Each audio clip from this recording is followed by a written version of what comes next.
അയ്യ വണക്കം. അവസാനം സുരേഷ് ഗോപിക്കെതിരെയുള്ള സകല ആരോപണങ്ങളും കമ്മി കൊങ്ങി സുഡാപ്പികളുടെ ചീറ്റി പണ്ടാനമടങ്ങി പോകുന്ന കാഴ്ചയാണ് നമുക്കിവിടെ കാണാനായിട്ട് സാധിക്കുന്നത്.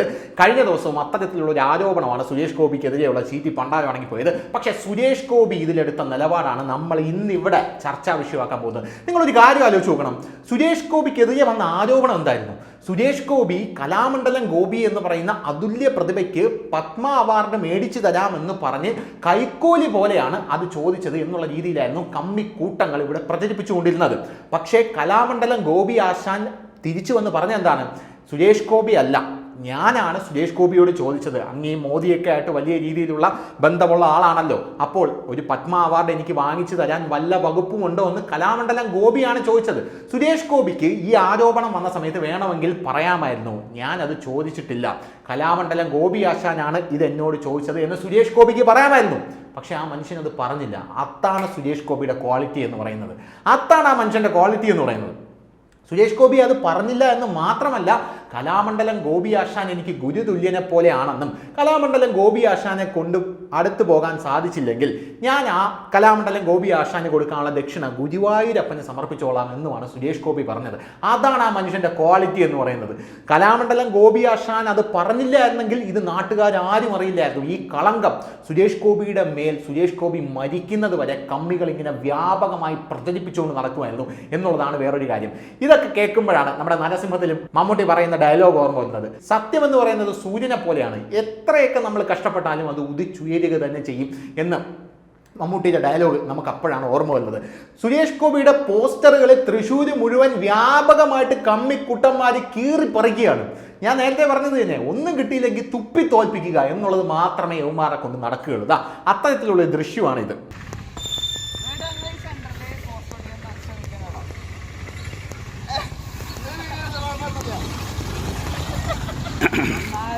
ഇതാണ് നമ്മുടെ നാട്ടില് നടക്കുന്ന സംഭവം. കണ്ടില്ലേ, മാന്യന്മാര് ഇരിങ്ങാപ്പുറത്ത് കോട്ടപ്പിടിക്ക 95-ാം ബൂത്തില് ഇരിങ്ങാപ്പുറത്ത് നടക്കുന്നത് കണ്ടില്ലേ. ഇതിനെന്താ പറയാ, നാട്ടുകാർ കാണേണ്ട കാര്യങ്ങളാണ്. കണ്ടില്ലേ, ഇവിടെ അറിയപ്പെടുന്നത് മുൻ കൗൺസിലർ ഷാനീലിന്റെ പെങ്ങളെ മോനാണ് ഈ കാട്ടിക്കൂടുന്നത്. കണ്ടാ, നോക്കിയേ, ഇത് കണ്ടില്ലേ. കഴിഞ്ഞ മാർച്ച് 17-18 തൃശ്ശൂരിൽ നടന്നൊരു സംഭവമാണിത്. ഇത് ചോദിക്കാൻ ചെന്ന ഗുരുവായൂരുള്ള BJPയുടെ ഏരിയ ജനറൽ സെക്രട്ടറിയെ യവന്മാര് തൂത്തുവാരിയിട്ട് അടിച്ചു എന്നുള്ളത് വേറൊരു കാര്യമാണ്. സുരേഷ് ഗോപിയുടെ പോസ്റ്ററുകൾ മുഴുവൻ കീറിപ്പറിക്കുക, സുരേഷ് ഗോപിയുടെ പോസ്റ്റർ കീറി താഴെയിട്ട് ചവിട്ടിമതിക്കുക. കാരണം ആ മനുഷ്യന്റെ രോമത്തിൽ തൊടാൻ പറ്റുന്നില്ല എന്നുള്ളതാണോ ആദ്യത്തെ കാര്യം എന്ന് പറയുന്നത്. രണ്ടാമത് ഇനി പൊളിഞ്ഞടുങ്ങിപ്പോയ വലിയൊരു കള്ളം എന്ന് പറയുന്നത്, ഇപ്പൊ ഇവന്മാരൊന്നും മിണ്ടുന്നില്ല, കമ്മികളാരും ഇപ്പം മിണ്ടുന്നില്ല, കൊങ്ങികളെ പിന്നെ അഡ്രസ്സേ ഇല്ല, സുഡാപ്പികൾ ആ ഏരിയയിലേ ഇല്ല എന്നുള്ളതാണ് നമുക്ക് മനസ്സിലാക്കാനായിട്ട് സാധിക്കുന്നത്. മാതാവിന് കൊടുത്ത കിരീടം, ആ കിരീടം സുരേഷ് ഗോപി കൊടുത്തപ്പോൾ അത് ചെമ്പാണെന്ന് പറയുകയും അത് ചെമ്പല്ല, എന്നെ കൊണ്ടാകുന്നത് എൻ്റെ ഈശ്വരന് ഞാൻ കൊടുത്തു എന്ന് സുരേഷ് ഗോപി പറയുകയും പിന്നീട് അത് ചെമ്പാണ് എന്ന രീതിയിൽ വ്യാപകമായി പ്രചരിപ്പിക്കപ്പെടുകയും പക്ഷേ പള്ളിയിലുള്ള ആൾക്കാർ അത് ആരും അറിയാതെ കൊണ്ടുപോയി ചെക്ക് ചെയ്യുകയും ചെയ്തു. ഫലം സുരേഷ് ഗോപിക്ക് അനുകൂലമായി. അതിൽ ഇത്ര പവനോളം സ്വർണ്ണമുണ്ട് എന്നവർക്ക് മനസ്സിലായപ്പോൾ ഇത് സുരേഷ് ഗോപിക്ക് അനുകൂലമായിട്ട് ഭവിക്കും എന്നുള്ളത് കൊണ്ട് തന്നെ ആരും അറിയാതെ യവന്മാർ അതുകൊണ്ട് തിരിച്ചു വെച്ചു എന്ന റിപ്പോർട്ടുകളാണ് പല മാധ്യമങ്ങളിലൂടെ ഇപ്പോൾ പുറത്തു വരുന്നത്. അങ്ങനെ ആ വിഷയവും തീർന്നു, ഈ വിഷയവും തീർന്നു. ഇനി സുരേഷ് ഗോപിക്ക് എതിരായിട്ട് എന്തെങ്കിലും ഒരു വിഷയം ഉണ്ടാക്കിക്കൊണ്ട് വന്നാൽ മാത്രമേ സുരേഷ് ഗോപിയെ തോൽപ്പിക്കാൻ പറ്റൂ എന്ന് ഇവർ മനസ്സിലാക്കിയിട്ടാണോ എന്നറിയില്ല. പല മത നേതാക്കളും ഇപ്പോൾ വന്ന് പ്രസ്താവനകൾ ഇറക്കുന്നുണ്ട്. BJP ജയിക്കും എന്ന് നിങ്ങൾക്ക് ഉറപ്പുണ്ടെങ്കിൽ, CPMന്റെ ശക്തി കേന്ദ്രമാണെങ്കിൽ UDF CPMന് വോട്ട് ചെയ്യണം, UDFന്റെ ശക്തി കേന്ദ്രമാണെങ്കിൽ CPM UDFന് വോട്ട് ചെയ്യണം. അതായത് സുരേഷ് ഗോപി ജയിക്കുമെന്ന് ഉറപ്പുണ്ടെങ്കിൽ K മുരളീധരൻ അവിടെ എന്തായാലും 3-ാം സ്ഥാനത്തേ വരും. അങ്ങനെയാണെങ്കിൽ K മുരളീധരന് കൊടുക്കേണ്ട വോട്ട് കൂടെ നിങ്ങൾ എന്ത് ചെയ്യണം, നിങ്ങൾ സുനിൽ കുമാറിന് കൊടുത്ത് സുരേഷ് ഗോപിയെ തോൽപ്പിക്കണം. ഇതാണ് അവരുടെ ടെക്നിക്ക് എന്ന് പറയുന്നത്. അങ്ങനെ സുരേഷ് ഗോപി തോറ്റാലും അന്തസ്സായിട്ട് തോക്കട്ടെന്ന് വെക്കും. അങ്ങനെ ജയിക്കേണ്ട യാതൊരുവിധ ആവശ്യവും സുരേഷ് ഗോപിക്ക് ഇല്ല എന്നുള്ളത് വേറൊരു കാര്യമാണ്. അങ്ങനെ തോറ്റാലും ഒരു അന്തസ്സുണ്ട്. നീയൊക്കെ ഗൂഢാലോചന നടത്തിയാണ് തോറ്റത് എന്ന് ഇവിടെയുള്ള നാട്ടുകാർ മുഴുവൻ ഇതിനോടകം തന്നെ അറിഞ്ഞു കഴിഞ്ഞു. പക്ഷെ സുരേഷ് ഗോപി ജയിച്ച് വരികയാണെങ്കിൽ എൻ്റെ മോനെ, അങ്ങയുടെ കയ്യിൽ യാതൊരുവിധ പവറും ഇല്ലാതെയാണ് അങ്ങനെ കേരളം മുഴുവൻ ഉഴുതു മറിച്ചുകൊണ്ടിരിക്കുന്നത്.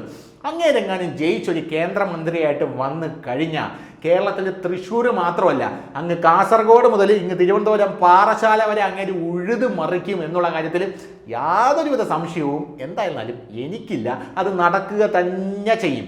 പിന്നെ സുരേഷ് ഗോപിയെ കുറിച്ച് കുറ്റം പറയുന്ന ആൾക്കാർ പറയുന്ന ഒരു കാര്യമുണ്ട്. സുരേഷ് ഗോപി BJP ആയതുകൊണ്ടാണ് ജയിക്കാത്തത്. സുരേഷ് ഗോപി സ്വതന്ത്രനായിട്ട് നിന്നെങ്കിൽ ജയിച്ചാൽ അതിനർത്ഥം എന്താണ്?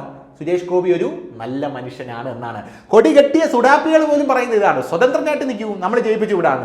BJP-കാരനായിട്ട് നിൽക്കുന്നത് കൊണ്ടാണ് ജയിക്കാത്തത്. പക്ഷേ സുരേഷ് ഗോപി അവിടെ BJP-കാരനായിട്ടല്ല നിൽക്കുന്നത്.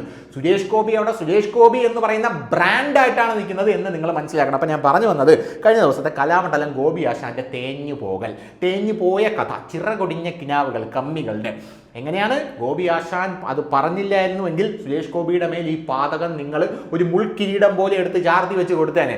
പക്ഷേ സുരേഷ് ഗോപിയും അത് പറഞ്ഞില്ല. ഗോപി ആശാൻ എന്നോട് പത്മശ്രീ ആവശ്യപ്പെട്ടിട്ടുണ്ടെന്ന്. അതാണ് ആ മനുഷ്യന്റെ ഗുരുത്വം. നിനക്കൊന്നും ഇല്ലാതെ പോയതും അതാണ്. അതുകൊണ്ടാണ് ഇത്തരത്തിലുള്ള പല കാര്യങ്ങളും പുറത്തേക്ക് വരുന്നത്. അങ്ങനെ ഈ വിഷയവും ആ വിഷയവും പൂട്ടിക്കെട്ടിയ സ്ഥിതിക്ക് എല്ലാവരും ഗോ ടു യുവർ ക്ലാസ്സസ്. ഇനി നമുക്ക് സുരേഷ് ഗോപിയുടെ താടിയിൽ നിന്ന് രോമം പൊഴിയുന്നുണ്ടോ എന്ന് നോക്കി മാനം നോക്കിയിരുന്നോ, മാനവും പൊത്ത് വാരിയും പൊത്തിങ്ങ് വരും. അത്ര മാത്രമേ പറയാനുള്ളൂ. അപ്പോൾ ഇന്നത്തെ കോട്ട കഴിഞ്ഞു. അപ്പം ശരി.